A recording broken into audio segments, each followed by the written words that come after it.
الحمد لله الذي علم الإنسان ما لم يعلم ونوره بنور العقل فأفهمه ما لم يعلم ونشهد أن لا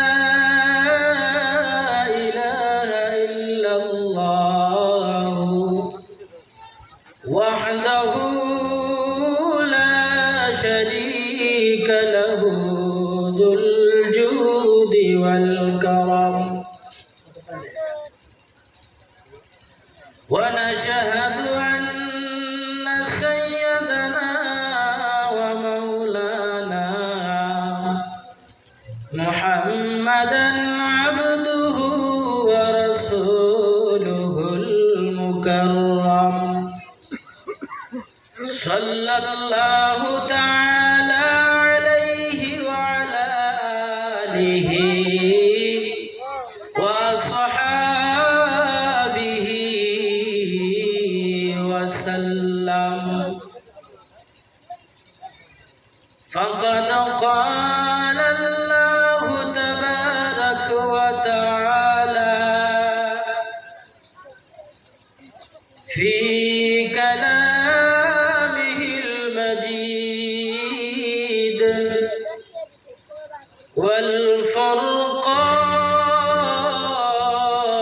والفرقان الحميد أعوذ بالله من الشيطان الرجيم ভাই আমার পরে যে পিছনে বক্তা খুব গরম বক্তা কিন্তু মাইক খারাপ হলে কিন্তু আওয়াজ হবে এই জন্য আগে অনুরোধ করে বলি ভাই মাইকটা ঠিক করো أعوذ بالله من الشيطان الرجيم بسم الله الرحمن الرحيم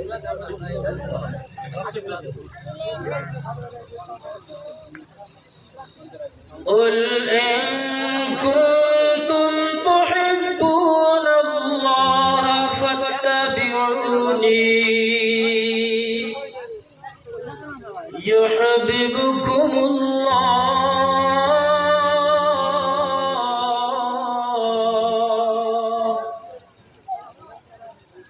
ويغفر لكم ذنوبكم والله غفور رحيم وقال تعالى في موضع آخر يا أيها الذين آمنوا كونوا مع الصادقين وقال النبي صلى الله تعالى عليه وسلم في حديثه الكريم من أحب سنتي فقد أحبني ومن أحبني كان معي في الجنة وقال النبي صلى الله تعالى عليه وسلم أيضا إنما الأعمال بالنيات أو كما قال النبي عليه الصلاة والسلام ভাই আপনারা বুঝতেছেন না যে কথা? আওয়াজটা বুঝতেছেন আপনারা? হ্যাঁ, এত সময় কইছিলাম ভাই তোমার একটা দায়িত্ব আছে এখানে, তোমার মাইকটা ঠিক করা। আমি 1 ঘন্টা টাইম তোমাকে এখানে মাইক ঠিক করতেই নেই। জনগণ কি করবে আমার যে হুজুর খালি মাইকের পিছনে পড়ে থাকে?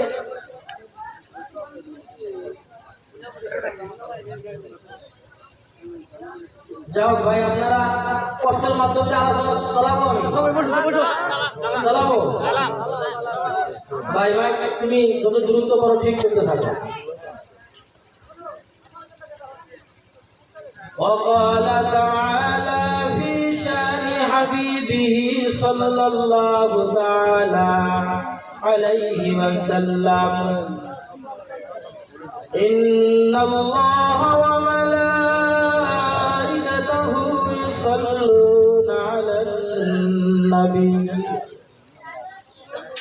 يا أيها الذين آمنوا صلوا عليه وسلموا تسليما সবাই একসাথে পড়বেন আল্লাহুম্মা সাল্লি আলা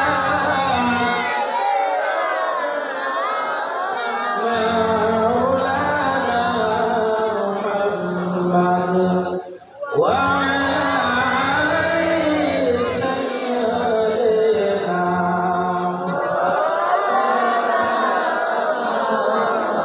জোড়ে আল্লাহুম্মা সাল্লি আলা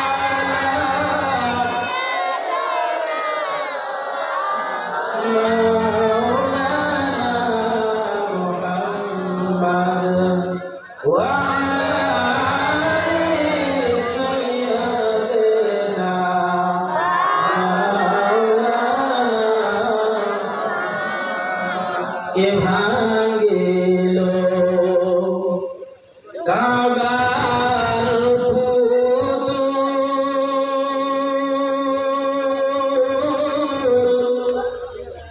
করতে মাওলার বন্দগি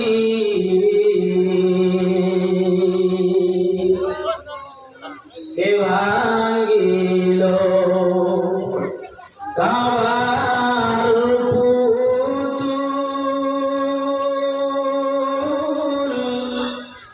করতে মাওলার বন্দগি সে যে মোদের দয়ার নবী, সে যে মোদের দয়ার নবী, দরুদ পড়ো বারে বার আল্লাহুম্মা সাল্লি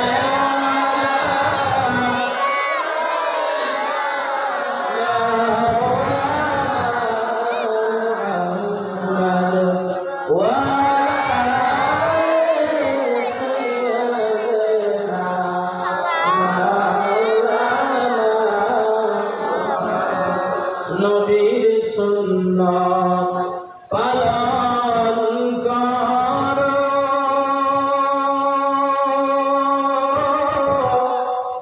ভুলে তাকে যাইগো না।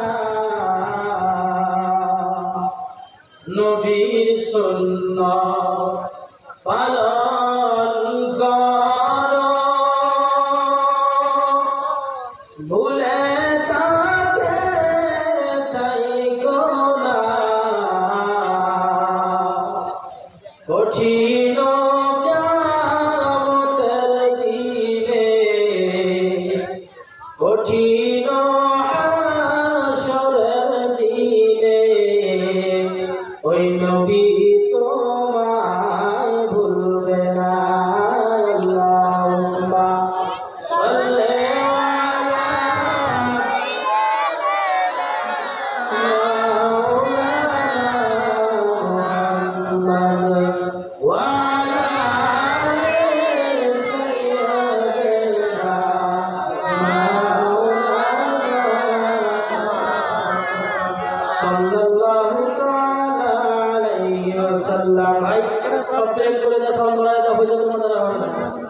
সব প্লেন করে দাও, প্লেন করে দাও, সব বাড়ায় দাও। সম্মানিত আজকের ধর্মীয় সভার সুযোগ্য সুনামধন্য সভাপতি সাহেব, মঞ্চ উপবিষ্ট জাতি হেদায়েতের কল্যাণ সর্বকাল সমতুল্য হযরত উলামায়ে কেরাম, ধর্মীয় সভাকে কেন্দ্র করে মুখ্য অতিথি, বিশিষ্ট অতিথি এবং বড় ভাই হযরত মাওলানা আব্দুল রশিদ সাহেব, আলহাজ মাওলানা সাহেব দামাত বরকাতুহুল আলিয়া,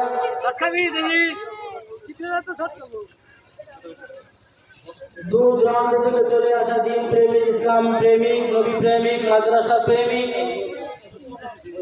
ধর্ম প্রেমিক বন্ধু সকল, সম্মুখে বসে থাকা অত্র এলাকার জাতির ভবিষ্যৎ নজওয়ান বন্ধুগণ, পর্দার অন্তরালে বসে থাকা অতি মহব্বতের মা ও ভগ্নীগণ, আমি আপনাদের সবাইকে, মুমুটিবৃন্দ, ওস্তাদ সকলকে, অত্র এলাকার যুবক বন্ধু এবং সকলকে শ্রদ্ধা জ্ঞাপন করে অন্তরের গভীর স্থল থেকে আমার ধন্যবাদ জ্ঞাপন করে আমি আমার ক্ষুদ্র বক্তব্য আরম্ভ করতে চলতেছি। আপনারা ধৈর্য সহকারে বসবেন, আমলের নিয়তে নিজের জীবনকে পরিবর্তন করার উদ্দেশ্যে এখানে বসবেন। যেভাবে নিয়ত করবেন সেভাবে আপনার ফলাফল হবে। মহাতরম দোস্ত বুজুর্গ, আমার অনুরোধ, আপনারা যদি সব মুষ্টিময় মানুষ এখানে আপনারা বসছেন, আমার অনুরোধ আপনারা শেষ দোয়া না হওয়া পর্যন্ত আপনারা কেউ যাবেন না। মহাতরম দোস্ত বুজুর্গ, ভূমিকা লম্বা করবো না, ভূমিকা এখানে ছেড়ে দিলাম, যেহেতু মন আমার ভেঙে গেছে।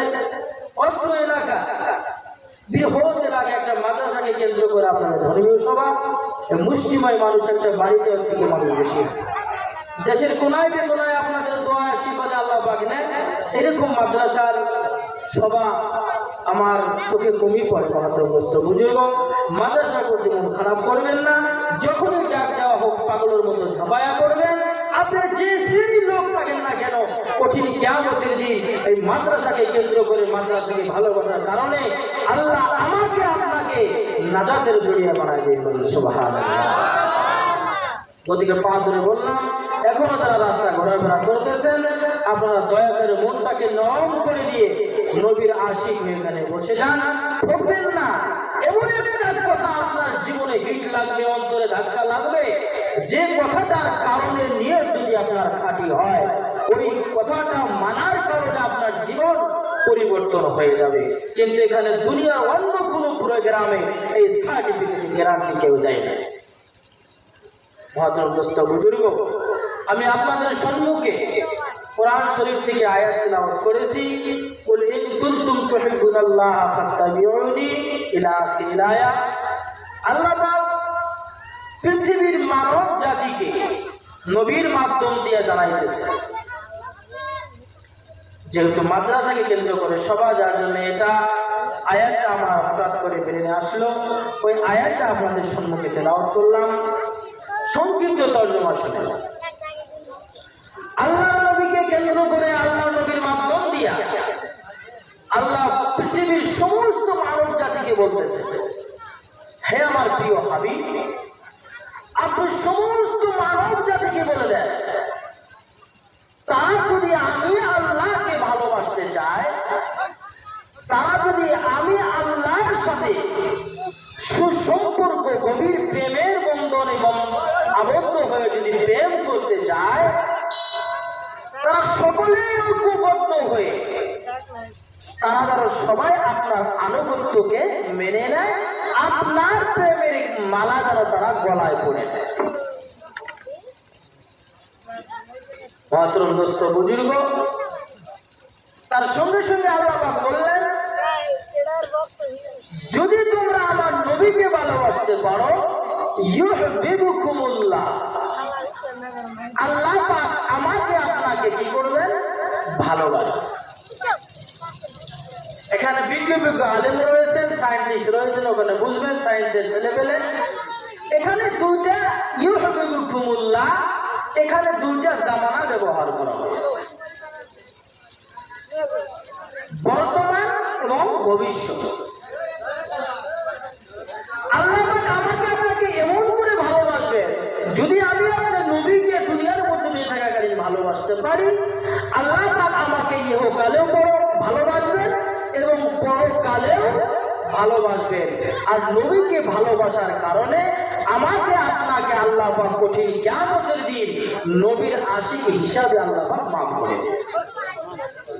কি ভাই, খারাপ খবর শোনায় না? সুবহানাল্লাহ বলে কৃপণতা করেন যে কি যুবক বন্ধুগণ, একটু সুবহানাল্লাহ বলতে মন চায় না?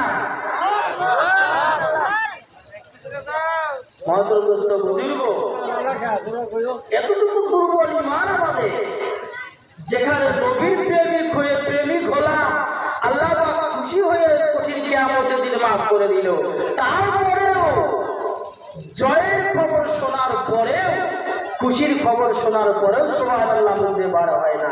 এতটুকু কমতর মধ্যে পড়ে গেলাম আমরা। মহতরমগ্রস্ত বুজুর্গ, নবীকে আমরা কেন ভালোবাসি? পৃথিবীর মধ্যে এমন কোন মানুষ নাই আল্লাহ এবং আল্লাহর নবীকে ভালোবাসে, এমন কোন মানুষ দুনিয়ার ভিতরে নাই। পাগল বলেন, ছোট বলেন, বড় বলেন, মেয়ে বলেন, পুরুষ বলেন, এমন কোন মানুষ নাই পৃথিবীর জমিনে যে আল্লাহর নবীকে ভালোবাসার দাবি সে করে না। কিন্তু আল্লাহর নবীকে আমরা কেন ভালোবাসবো? মহতরমগ্রস্ত বুজুর্গ, আল্লাহ পাক শর্ত লাগাইয়া দিলেন, যদি তোমরা আমার মহব্বত পেতে চাও, যদি তোমরা আমার দয়া পেতে চাও, আমার সাথে যদি তোমরা সুসম্পর্ক গড়ে উঠাইতে চাও, তাহলে বিনা দ্বিধায় তোমার মনে চাক বা না চাক আমার নবীর সুন্নতের মালাটা গলায় পরে নাও। আমার নবীকে ভালোবাসার কারণে আমি তোমাদেরকে ভালোবাসবো, দুনিয়াতে ভালোবাসবো, আখিরাতে তোমাদেরকে ভালোবেসে মাফ করে দিয়ে জান্নাতের ফয়সালা করে দেব। মহতরমগ্রস্ত বুজুর্গ, কিভাবে ভালোবাসবো নবীকে?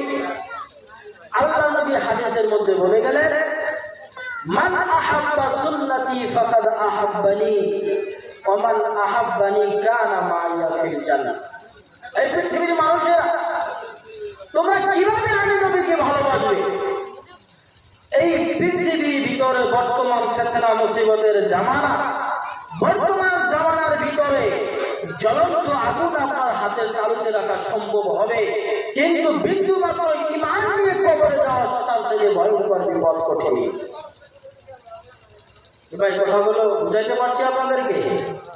বুঝতেছেন কথাগুলো? যদি আমি কথা বলতেছি মাইকে খুবই ডিস্টার্ব, কিন্তু তার মধ্যে যদি আপনারা বুঝতে পারেন আলহামদুলিল্লাহ। বুঝতে পারতেছেন আপনারা? যদি আমাদের কষ্ট দোয়া করবেন, ইনশাআল্লাহ আপনাদের বোঝা যদি সুবিধা আছে ওটাতে আমি খুশি। মহতরমগ্রস্ত বুজুর্গ, এই ফিতনার জামানার মধ্যে আল্লাহ নবী হাদিসের মধ্যে বলে গেছেন যে আমার উম্মত এই ফিতনার জামানার মধ্যে আমার একটা সুন্নতকে জিন্দা করলো। ভাই, সুন্নত জিন্দা করার অর্থ এটা নয় আমি মানুষের সামনে গেলাম, আমি একজন মৌলানা সাহেব, মানুষে বলবে হুজুর তো দস্তরখানা বিষয়ে খানা খায় না, আজকের জন্য একটু দস্তরখানা বিষয়ে খানা খাই। মানুষে বলবে হুজুর সুন্নতের পাতা আবেদনি করে, আমি একটু তবলিগ করে নেওয়ালা। এখন মানুষে বলবে চিল্লা দেওয়ালা ব্যক্তি, ওখানে বাড়িতে দেয় নাই, সুন্নতের পাবন্দি নাই। একটু মানুষকে দেখানো তো নেই, একদিন দুই দিন আমল করলাম, এটা সুন্নতের দাবিদারি হতে পারে না। এমন একটা সুন্নত, যে সুন্নতটা আপনার ভালো লাগে, ওই সুন্নতটা আপনি যেদিন থেকে মানবেন, ওই দিন থেকে শুরু করে মরার আগ পর্যন্ত ওই সুন্নতটাকে ছাড়া যাবে না। এমন একটা আমল যদি আপনি দুনিয়ার মধ্যে বেঁচে থাকাকালীন করতে পারেন, তবেই নবীর সুন্নতকে ভালোবাসা হলো। আর ওই উম্মতের জন্য, ওই বান্দার জন্য আল্লাহ নবী হাদিসের মধ্যে বলছেন, যে আমার সুন্নতকে ভালোবাসলো সে যেন আমি নবীকে ভালোবাসি। এবার নবীর প্রতি প্রেম মহব্বত না থাকলে কিন্তু নবীর সুন্নতকে ভালোবাসা যাবে না। নবীর প্রতি আদর মহব্বত থাকতে হবে। আল্লাহ নবী বলছেন, যে মানুষটা আমার সুন্নতকে ভালোবাসলো সে যেন স্বয়ং আমি নবীকে ভালোবাসি।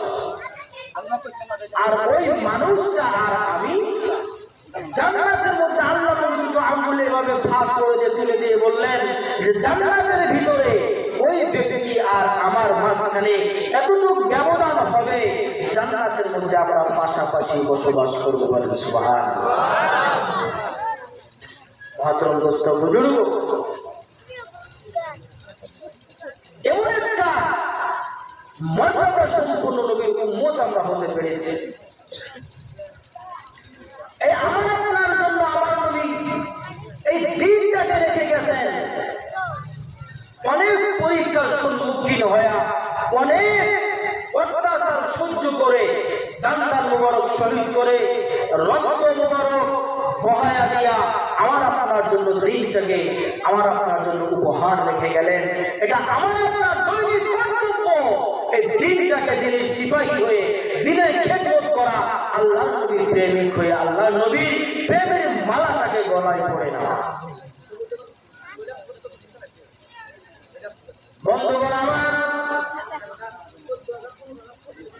মায়ার নবী আমার ৬৩ বছর হায়াতে জিন্দেগি দুনিয়ার মধ্যে বেঁচে থাকাকালীন বেঈমান কাফেরদের সম্মুখে অনেক নির্যাতন সহ্য করেছেন, অনেক কঠিন কঠিন প্রশ্নের সম্মুখীন হয়ে গেছেন, অনেক পরীক্ষা নিরীক্ষা করার পর আমার নবী আপনার জন্য আমার জন্য এই ইসলাম নামক দিনটাকে আমার আপনার জন্য উপহার রেখে গেলে।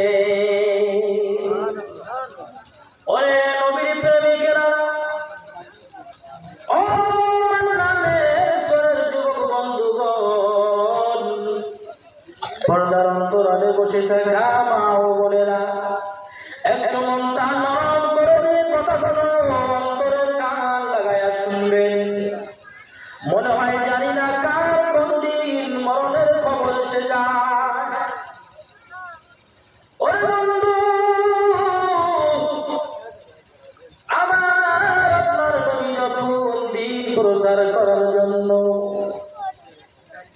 এবার আয়াতের মাধ্যম দিয়া দেখেন কিভাবে নবীকে মহব্বত করবেন। আর নবী আমার আপনার জন্য কতই কষ্ট করেছেন, কতই বিপদের সম্মুখীন হয়েছেন। এই কথাটা বোঝাবার যায় হঠাৎ করে কথাটা আপনার আমার মনে পড়ে গেল। এই কথাটাকে আপনাদের সমাধান দিয়ে আমি বিদায় নিয়ে চলে যাব। ওরা যুবক বন্ধুগণ, আমার নবী যখন দিনের দাওয়াত দেওয়ার জন্য মিস্টার আবু জেহেলের কাছে যায়, মিস্টার আবু জেহেল এমন কোন মানুষ নাই আবু জেহেলের নাম করে পর্যন্ত চেনে না। হয়তো আমরা জীবনে কোনদিন নবীকে দেখি নাই, নবীর চরম শত্রু আবু জেহেলকেও দেখি নাই, কিন্তু আহারে বন্ধুগণ, আবু জেহেলের নাম বলা মাত্র বিন্দু মাত্র যার ভিতরে, যার অন্তরের ভিতরে নবীর প্রেম জাগ্রত হয়ে যায় গো, ওই আবু জেহেলের নাম শোনার সঙ্গে সঙ্গে তার শরীরের সমস্ত পশম পর্যন্ত দাঁড়ায় যায়। ওরে বন্ধুগণ, এবার যখন নবী আমার মক্কার গলিতে গলিতে যখন দিনের দাওয়াত দেওয়ার জন্য ঘুরতেছে ফিরতেছেন, মানুষে পাগল বলে পাগল নিক্ষেপ করে, মানুষে পাগল পাগল বলে গালি দেয়। আর কি ধিক্কারমূলক কথা! ও মুহাম্মদ, তুমি নাকি নবী? তুমি নবী বলে দাবি করো। ও মুহাম্মদ, তোমার মতো ব্যক্তিকে জানি আল্লাহ পাক বেছে নিল নবুয়তি দেওয়ার জন্য। না না, মানি না, মানতে পারবো না, তোমাকে কোনদিন নবী বলে স্বীকার করবো না।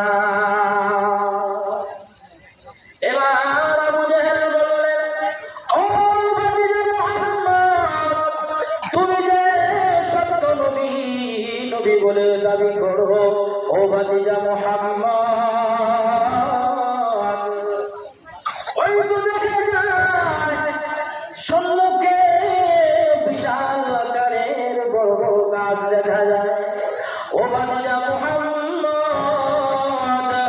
ওই গাছটা যদি এই মুহূর্তের ভিতরে তোমার কদম মুবারকে যদি সিজদায় পড়ে যায়, ও ভাতিজা মুহাম্মদ রে, সঙ্গে সঙ্গে আমি আবু জেহেল আমার সমস্ত সৈন্যবাহিনী এই মুহূর্তে তুমি মুহাম্মদকে নবী বলে স্বীকার করবে।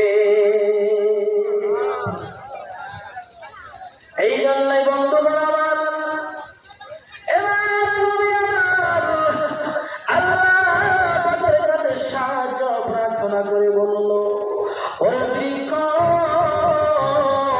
আল্লাহর হুকুমে তোমার জায়গা থেকে তুমি চলে আসো।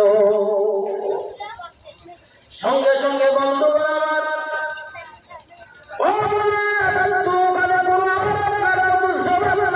কথা বলতেও পারে না। আল্লাহ নবীর ইজ্জতের খেলা ওখানে যদি ওখানে প্রমাণ না হয়ে যায়, আল্লাহর নবী কাফের বেঈমানদের সামনে বেইজ্জতি হয়ে যাবে। আল্লাহ আমাকে বললেন, আমি দুনিয়ার মধ্যে জমিনের মধ্যে তুমি দাঁড়ায় আছো, কিন্তু আমার নবী হুকুম করার সঙ্গে সঙ্গে তুমি আমার নবীর কদম মুবারকে যায় সিজদায় পড়ে যায়। এবার আল্লাহর কি মহিমা বন্ধুগণ, আল্লাহর নবী আঙ্গুলটা ইশারা করার সঙ্গে সঙ্গে জীবন্ত একটা গাছ হাঁটি হাঁটি পা পা করে এসে আমার আপনার নবীর পায়ের মধ্যে সিজদায় পড়ে গেল। এই জন্যই কবি ভাষায় কবি বলেছেন, নবী গো তোমার ভালোবাসা মন দিওয়ানা হয়ে যায়, নবী গো তোমার প্রেমে পড়ে, নবী গো তোমার প্রেমে পড়ে গাছে তোমার সালাম দেয়।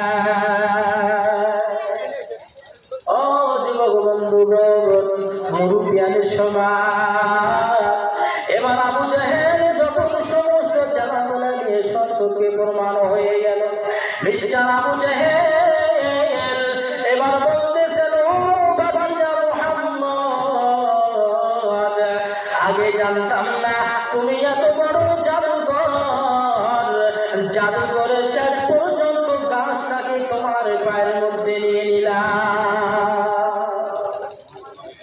ওরে ভাতিজা মুহাম্মদ,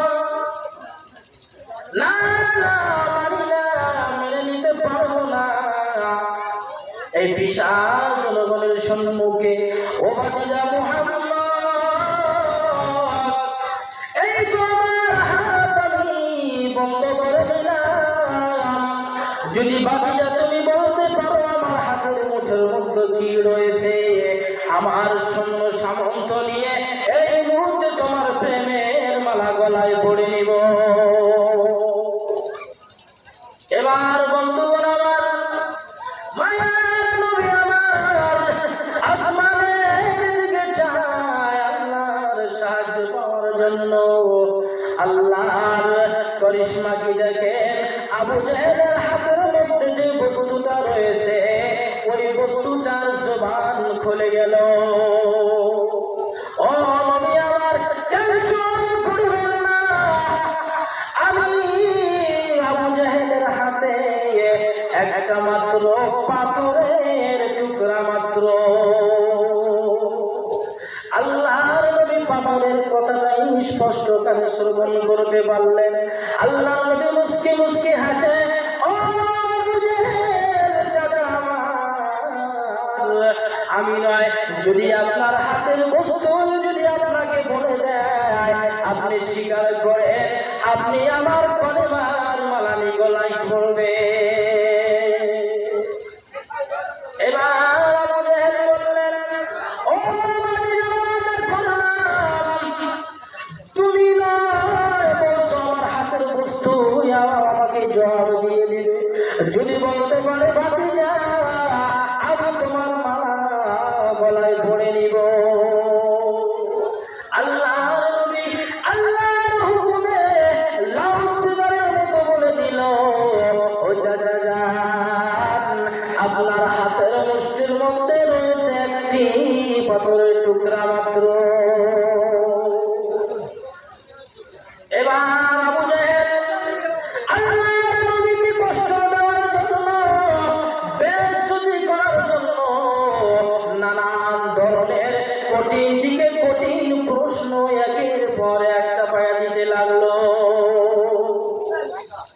আবু জেহেল বলল, ও ভাতিজা মুহাম্মদ, মানি না, মানব না, আমার হাতের মধ্যেও তুমি জাদু করে দিয়েছো। কি ভাই, আপনাদের কি ধারণা আল্লাহ নবী জাদুকর ছিল? ছিল জাদুকর? ও যুবক বন্ধুগণ, একটু মনটা নরম করে দিয়ে শুনবেন। আমি কথাটা কোরআন থেকে শুরু করলাম আর কোন জায়গায় ফিনিশিং দিয়ে একটু মাঝখানে বিবেকটাকে সচেতন রাখবেন বন্ধুরা। এবার দেখেন মিস্টার আবু জেহেল বললেন, ও ভাতিজা মুহাম্মদ, এই তো একটা খেজুরের গুটলি মাত্র আমি জমিনের মধ্যে ফেললাম। এই খেজুরের বিচি থেকে যদি মুহূর্তের মধ্যে একটা তরুতাজা গাছ যদি তুমি বানাইয়া দিতে পারো, আর তার সঙ্গে যদি সুন্দর তরুতাজা ফল থোকায় থোকায় তুমি ঝুলিয়ে দিতে পারো, মনে করবো তুমি আল্লাহর সত্য নবী।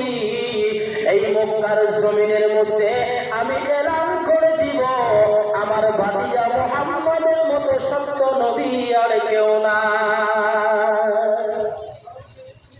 আল্লাহর নবী এবার খেজুরের গুটলিটা হাতের মধ্যে নিল আর আল্লাহকে বলো, আল্লাহ,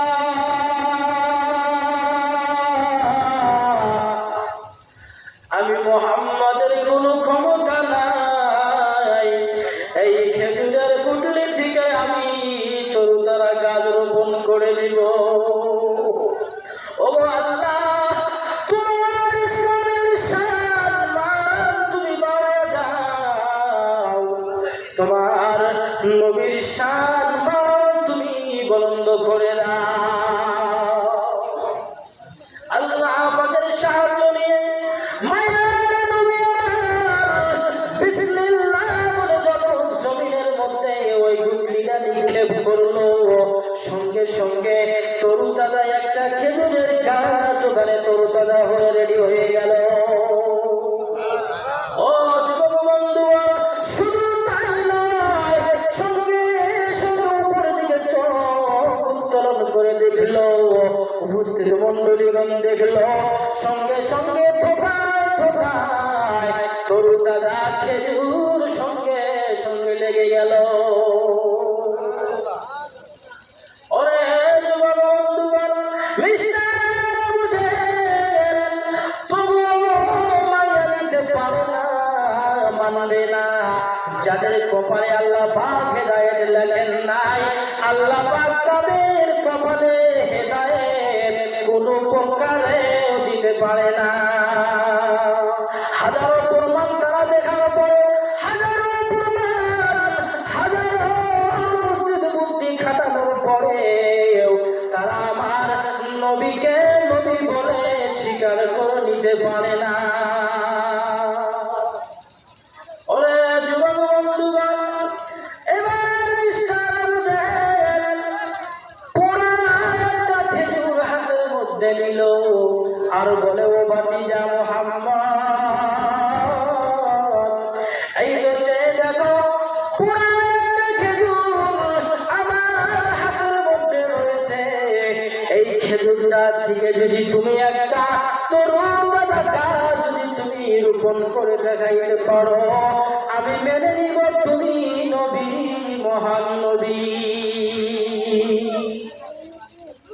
কি ভাই, আপনাদের কি ধারণা ওই পোড়া খেজুর থেকে গাছ জন্মাবে? কি ভাই জন্মাবে আপনাদের ধারণা আছে?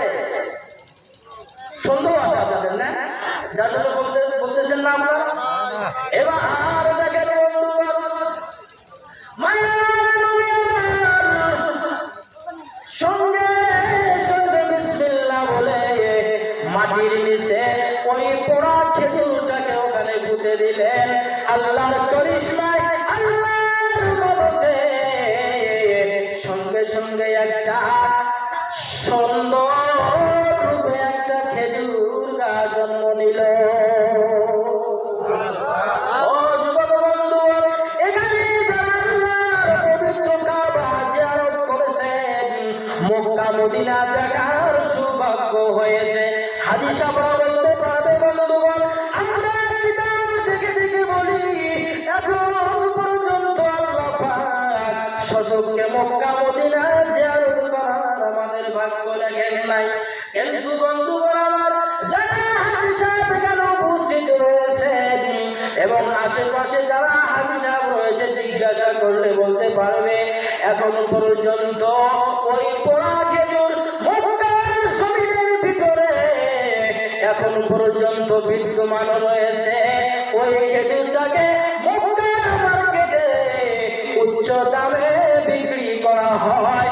আমার আপনার ভাই হাজী সাহেব যখন মক্কা থেকে ফেরত আসে বন্ধুগণ, ওই খেজুরটা আমরা শশকে দেখতে পাই, একটা খেজুর অল্প লাল রঙের হয় আর একটা খেজুর অল্প কালো রঙের হয়। ওই খেজুরটা একটু লম্বা সাইজের কিন্তু দেখতে কালো রঙ।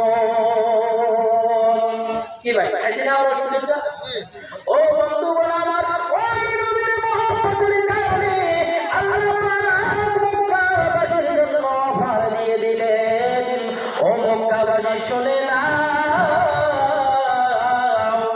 আজ থেকে কিয়ামত পর্যন্ত এই মক্কার জমিনে কোনো মানব জাতিকে যদি সাপে দংশন করে বন্ধুগণ, ওই কালা খেজুর মুখ দিয়ে চাবায়া ওই সাপে দংশন করার জায়গায় যদি লাগায়া দেয়, আল্লাহর নবীর বরকতে সঙ্গে সঙ্গে বিষাক্ত সাপের বিষ পানি হয়ে যায়। ও যুবক বন্ধুগণ, শুধু তাই নয়, এবার আবু জেহেল সমস্ত সৈন্য সামন্ত নিয়ে বসে গেলেন। ও ভাতিজা মুহাম্মদ, সমস্ত দেশের মধ্যে তুমি জাদু করে দিলে, তোমার জমিনের মধ্যে জাদু চলে, গাছের মধ্যে জাদু চলে, খেজুরের মধ্যে তোমার জাদু চলে, হাতের মধ্যে তোমার জাদু চলে। ও ভাতিজা মুহাম্মদ, মনে হয় তোমার জাদু ওই আসমানের উপরে খাটবে না। ও ভাতিজা মুহাম্মদ, ওই তো দেখে আসমানের ভিতরে চন্দ্র মুবারক, ওই চন্দ্রকে যদি তুমি দুই ভাগ করে দেখাইতে পারো, আমার সমস্ত সৈন্য বাহিনী নিয়ে আর কোনো কথা শুনবো না। ওই চাঁদকে যদি তুমি দুই টুকরো করে দেখাইতে পারো, আমি আমাদের সমস্ত সৈন্য বাহিনী নিয়ে তুমি নবীর কালেমার মালা আমরা গলায় পড়ে নেব। কিন্তু ভাতিজা মুহাম্মদ, আজ নয়, অমুক দিন অমুক সময় তুমি বিশাল মজলিসের ভিতরে আমার সম্মুখে, আমার রাজ কাছারির ভিতরে, আমার রাজ দরবারে আমরা সবাই উপস্থিত থাকব, সমস্ত বিজ্ঞ মানুষ উপস্থিত থাকবে।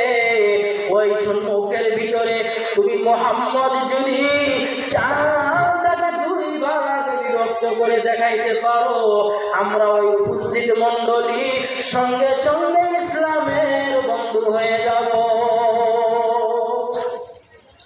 আবু জাহেল ঘোষণা করে দিল, বন্ধুগণ, অমুক দিন অমুক সময় ভাতিজা চাঁদকে দুই টুকরো করে দেখাইবো। ও সৈন্য বাহিনী শুনে নাও, আমার ভাতিজার জাদু কিন্তু আসমানে চলবে না। এইটা একটা সুবর্ণ সুযোগ, যদি ভাতিজা মুহাম্মদ দেখাইতে না পারে বাতিজাকে শায়েস্তা করে বেইজ্জতি করে মক্কার জমিন থেকে ইসলামকে চিরতরের জন্য আমরা বিদায় করে দিব। সময় সংকীর্ণ বন্ধুগণ আমার, অল্প সময়ের ভিতরে আমি সংক্ষিপ্ত করে দিলাম। অল্প সময়ের ভিতরে নবীকে কেমন করে মহব্বত করবেন একটা টুকরো সামনে রেখেছি, ওই কথাটাকে ফিনিশিং দিয়ে আমি বিদায় নিয়ে চলে যাব বন্ধুগণ আমার। এবার নির্দিষ্ট সময় এসে গেল।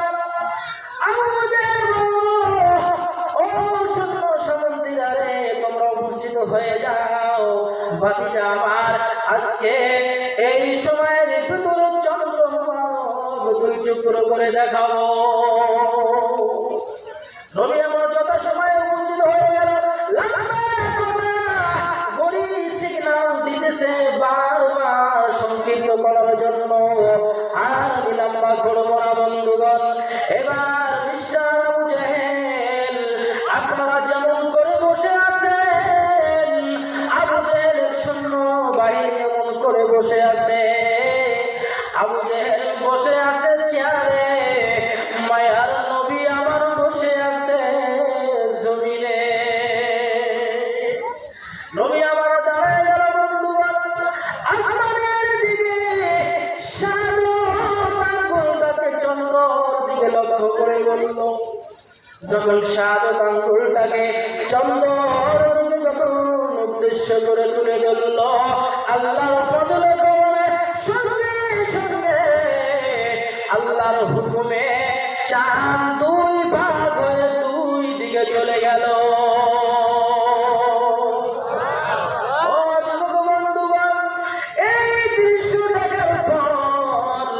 উপস্থিত মন্ডলীরা একে একে সবাই নবীর হাত ধরে ধরে কলেমার মালা পড়ে কলেমা পড়ে মুসলমান হয়ে গেল। কিন্তু বন্ধুগণ আমার, আপনার এই দিন পাওয়ার জন্য কোনদিন পরীক্ষা দিতে হয় নাই, কোনদিন বিবি বাচ্চাকে এই দিন করতে হয় নাই, কোনদিন আল্লাহর রাস্তায় যাওয়ার পর একটা ফোঁটা রক্ত কিন্তু আমার বাইরে হয় নাই। এই জন্যই বন্ধুগণ এই দিনের প্রতি আমার আপনার কোনো মহব্বত জন্ম হয় নাই, এই দিনের প্রতি আমার আপনার কোনো গুরুত্ব নাই।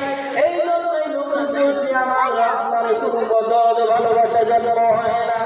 বন্ধুগণ আমার, কঠিন সময়ের ভিতরে, ওই সময় মক্কার জমিনের ভিতরে অল্প সংখ্যক মুসলমান ছিল বন্ধুগণ। ওই কঠিন মুহূর্তের ভিতরে আল্লাহর নবীর সঙ্গী ছিল হযরতে আবু বকর রাদিয়াল্লাহু তাআলা আনহু। আবু বকরকে বললেন, লম্বা কথা বন্ধুগণ, ও আবু বকর, এমন একটা সময় আসতে পারে তুমি কিন্তু আমার সঙ্গে জিহাদে হিজরতের সাথী তোমার হইতে লাগতে পারে। ওরে বন্ধু আবু বকর,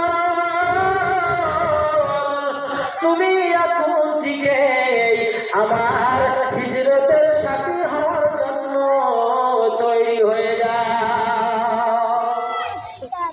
ও বন্ধুগণ আমার, নবীর ভালোবাসার একটা করুণ কাহিনী আপনাদের সম্মুখে তুলে ধরলাম, কিন্তু জানি না সময় আমার সাথ দিবে কিনা বলার জন্য। ওরে যুবক বন্ধুগণ, ও প্রাণে বসে থাকা গো, কতই না গান বাদ্য বাজনা শুনে চোখের পানি ফেলাও, কতই না গান বাদ্য বাজনা শুনে চোখের পানি ফেলাও।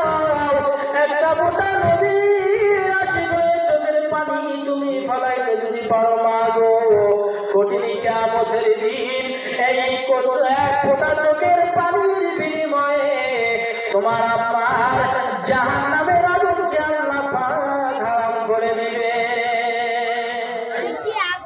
লম্বা কথা বন্ধুগণ আমার, হযরত আবু বকর রাদিয়াল্লাহু তাআলা আনহু নবীর প্রেমিক হয়ে প্রতিদিন হিজরতের সাথী হয়ে বসে থাকে বন্ধুগণ আমার। আল্লাহর নবী বেঈমান করতে পেরে মায়ার জন্মভূমি ত্যাগ করে মদিনার দিকে হিজরত করার জন্য রওনা করলে নবী আবার হিজরত করার জন্য যায় আর বারবার পিছন দিয়ে তাকায় আর বলে জন্মভূমি মক্কায় তুই বড় দূরের জায়গায় আমার কিন্তু বেঈমান কাফের তোর বুকে আমাকে আর থাকতে দিল না আবু জাহেল অত্যাচারে বেঈমান বিদিনের অত্যাচারে আল্লাহর নবী নিশি রজনীতে আবু বকরের দরজায় যায় হাজির হয়ে গেল দরজার মধ্যে ঢুকে বললেন আর বললেন আবু বকর আসনি আমার সঙ্গী হবে কি প্রেমের কাহিনী বন্ধুগণ একটা মাত্র ডাক দেওয়ার কারণে আবু বকর সঙ্গে সঙ্গে সালাম পত্রটা টুকরা নিয়ে সঙ্গে সঙ্গে দরজাটাকে ওপেন করে দিলেন আল্লাহর নবীর কদম মুবারকে হাজির হয়ে গেলেন আল্লাহর নবী বললেন ও ভাই আবু বকর কি ব্যাপার আমি একটি মাত্র ডাক তোমাকে দিলাম এই একটা মাত্র ডাক পাওয়ার কারণে এই মুহূর্তের সময়ের ভিতরে তুমি এত বড় প্রস্তুতি কেমনে নিলা এই প্রস্তুতি অনুযায়ী আমার সম্মুখে তুমি হাজির হয়ে গেলা এবার বন্ধুগণ আবু বকর রাদিয়াল্লাহু তাআলা আনহু চোখের পানি ছেড়ে কাঁদে আর বলে হুজুর আপনি নবী যেদিন বলেছিলেন আবু বকর তুমি কিন্তু আমার হিজরতের সাথী হইতে লাগতে পারে ওই দিন থেকে আমি আবু বকর আজ পর্যন্ত বিছানায় মাথা লাগাই না ও নবী আমার রাত যখন গভীর হয়ে যায় আমি মক্কার জমিনের দিকে তাকায়া থাকি আর পিঠটা আমার দরজার সাথে লাগায়া লাগায়া আপনার নবীর গুনগুন করে গান গাই আর আপনার নবীর জন্য আমি দাঁড়ায় দাঁড়ায় অপেক্ষা করি আল্লাহর নবী হযরত আবু বকর রাদিয়াল্লাহু তাআলা আনহুর মুখে কথা শোনার পর আল্লাহকে বলেন আল্লাহ এমন কি কঠিন কাজ মানুষের দ্বারাই সম্ভব কতদিন আগে বলেছিলাম আমার প্রিয় সাথী আবু বকরকে বলেছিলাম আর পর্যন্ত তোমার দিনের খাতিরে আমি নবীর প্রেমিক হয়ে বিছানায় মাথা লাগাই না ও আল্লাহ এই আবু বকরের পরিবার সহকারে কঠিন কিয়ামতের দিন আমি নবীর সঙ্গে জান্নাতের বাসিন্দা বানায় দিও আল্লাহর নবীর মুখে কথা শোনার পর আবু বকর বললেন ও আল্লাহর নবী গো শুধু তাই নয় ওই তো চেয়ে দেখেন আমার ছোট মেয়ে আসমা 6 বছর বয়স মাত্র যেদিন আমি বলেছিলাম মা গো আমার নবী আমাকে সঙ্গে নিয়ে হিজরত করার জন্য ইরাদা করেছে ও মা গো তুমি ছোট মেয়ে আসমা তোমাকে ছেড়ে যেতে কলিজায় বড় লাগবে মা গো কিন্তু মা আমি যদি নবীর ডাকে সাড়া না দেই নবী যদি আমার বেজার হয়ে যায় আমার আল্লাহ আমার প্রতি বেজার হয়ে যাবে আমার আল্লাহ যদি বেজার হয়ে যায় আমি আল্লাহর নবীর আদর সাথে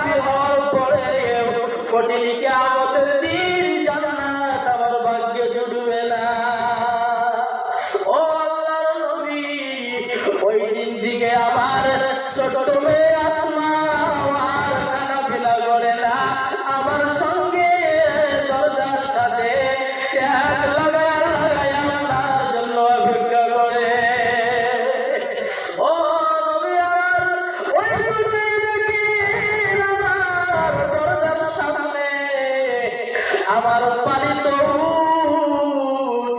চোপায়া উঠ আর মুখে কোনো ভাষা নাই। আমি উঠকে বলে রাখলাম, উঠ, এমন একটা দিন আসতে পারে মায়ার নবী আমার তোর পিঠে সোয়ার করে হিজরত করতে পারে রে উঠ। কিন্তু খবরদার তুই তৈরি হয়ে থাকিস, বিন্দু মাত্র আমার নবীর সামনে বেয়াদবি করিস না। ও নবী আমার, ওই বুঝে দেখি ওই দিন থেকে নিয়ে আজ পর্যন্ত আমি যতই আদর করি আর কাছে মুখ লাগাই না, আমি যতই ভালোবাসা প্রেম নিবেদন করি আর কোনদিন আমার ভালোবাসা গ্রহণ করে না। ও নবী আমার, ওই দিন থেকে ওই পৃষ্ঠে আজ পর্যন্ত আপনার জন্য জায়গাটা খালি রেখেছে বন্ধুগণ। আজ পর্যন্ত ওই পৃষ্ঠের মধ্যে আর কাউকে বসতে দেয় না। বন্ধুগণ আমার, আগেই বলেছিলাম, মনে হয় কথাটা সাজানো গোছানোর পর আমার সিগন্যাল পড়ে যাবে। সত্যিকারের কথা, সময় বারবার সিগন্যাল দিতেছে, কমিটির তরফ থেকে সভাপতির তরফ থেকে সিগন্যাল এসে গেছে বন্ধুগণ। আর আমি বিন্দু মাত্র আপনাদেরকে আমি বিরক্ত বোধ করব না। সর্বশেষ আমি একটা কথা বলতে চাই, আপনারা পরিশ্রম করার পর কমিটি বিন্দুরা ধন্যবাদ জ্ঞাপন করলাম, শত শতবার ধন্যবাদ জ্ঞাপন করি। এমন একটা আয়োজন আপনারা করেছেন, এই আয়োজনের মাধ্যম দিয়ে আপনাদের সম্মুখে পা দুটো ধরে বারবার পায়ে দেন, দ্বিধাবোধ করব না। পা দুটো ধরে বলে গেলাম, যদি আপনাদের দরবারে আপনাদের কাছে যদি কোনো আবৃত্ত আবদার করা হয়, আমি গুনাহগার